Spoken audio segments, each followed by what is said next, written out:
Hello అండి. సింపుల్‌గా ఒకే ఒక బ్లౌజ్ పీస్‌తో చాలా సింపుల్‌గా, అందంగా అమ్మవారిని అలంకరించుకున్నాను.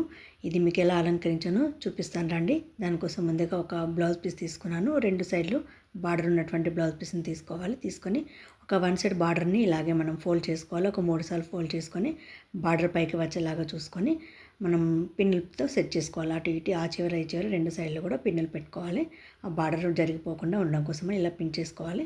తర్వాత మరో సైడ్ బార్డర్‌ని ఇలాగ చిన్నగా కుచ్చులు పెట్టుకోవాలి.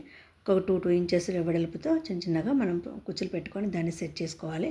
ఇటు కూడా పిన్నులు పెట్టుకొని ఒక క్లిప్ కానీ, పిన్ కానీ, బట్టల క్లిప్ ఇలాంటివి వాటితో పెట్టుకొని ఆ కుచ్చులు కూడా సరిగ్గా సెట్ చేసుకోవాలి.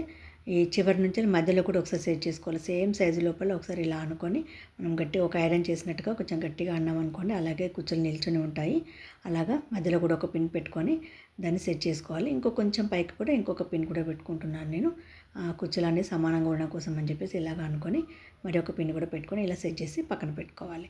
ఇప్పుడు మనం దీన్ని రెడీ చేసుకుందామండి. ఒక పీట తీసుకున్నాను. ఒక టీపాయ్ మీద ఒక పీట కూడా పెట్టుకుంటున్నాను. పెట్టుకొని కలశం చెంబు ఉంటే దానికి ఒక పెన్సిల్ కట్టుకున్నాను. థ్రెడ్తో కట్టుకొని లోపల బియ్యం కూడా వేశాను బరువు ఉండడం కోసం అని చెప్పేసి పెట్టేసి, ఇప్పుడు హాఫ్ వరకు ఆ బ్లౌజ్ పీస్ హాఫ్ ఉంటుంది, హాఫ్ వరకు అలా ఫోల్డ్ చేసుకొని చెంబు లోపల మనం లోపలికి పెట్టాలి. ఆ క్లాత్ని పెట్టి మనం కుచ్చులు పెట్టింది ముందు సైడ్ పెట్టుకోవాలి.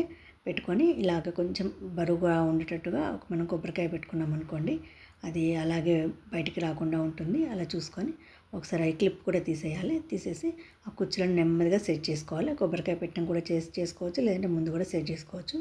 అలాగే నెమ్మదిగా ఒక్కొక్క కుచ్చును కూడా ఇలా జరుపుకుంటూ మనము పూర్తిగా సెట్ చేసుకోవాలి. మనకు కావాల్సిన సైజు లోపల మనం సెట్ చేసుకొని పెట్టుకోవాలి. అలా సెట్ చేసుకున్న తర్వాత దానిపైన మనం కలశం కోసం అని తీసుకున్నట్టు కొబ్బరికాయను కూడా పెట్టుకోవాలి. ఇప్పుడు నేను మామూలుగా చూపిస్తున్నాను కాబట్టి దానికి నేను బొట్టు అలా పసుపు ఏమీ పెట్టట్లేదు. సింపుల్గా మాత్రమే నేను నార్మల్ కొబ్బరికాయ మాత్రం పెట్టి చూపిస్తున్నాను.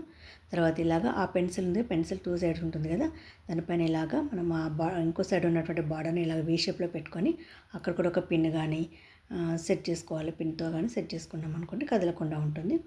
లేదా కనిపించకుండా కోసం లోపల కూడా పెట్టుకోవచ్చు. తర్వాత మన హెడ్ని కూడా అమ్మవారి ఫేస్ని కూడా మనము సెట్ చేసుకున్నాం అనుకోండి, ఇంకా చూడడానికి ఇంకా బాగా అందంగా ఉంటుంది. తర్వాత అమ్మవారికి నడుముకి వడ్డానము, తర్వాత మెడలో కూడా హారము, నేను ఒక ముత్యాల హారం వేస్తున్నానండి. కొంచెం హెవీగా ఉండడం కోసం అని చెప్పి ఇలా వేసుకున్నాను. తర్వాత అమ్మవారికి పూలమాల కూడా అలంకరించుకుంటే ఇంకా అందంగా ఉంటారండి. నేను ఇలాగా రెడీమేడ్గా ఉన్నటువంటి పూలమాలను అలంకరిస్తున్నాను. పూజ చేసేప్పుడు మాత్రం రియల్ ఫ్లవర్స్ వాడాలండి. ఇలాగా నా అమ్మవారిని ఇలాగ నేను తయారు చేసుకున్నాను. ఎలా ఉంది? చాలా బాగుంది కదా, చాలా అందంగా ఉన్నారు కదా చిన్న అమ్మవారు. మీకు ఈ వీడియో నచ్చినట్లయితే లైక్ చేయండి, షేర్ చేయండి, కామెంట్ చేయండి మరియు సబ్స్క్రైబ్ చేయడం మాత్రం మర్చిపోకండి.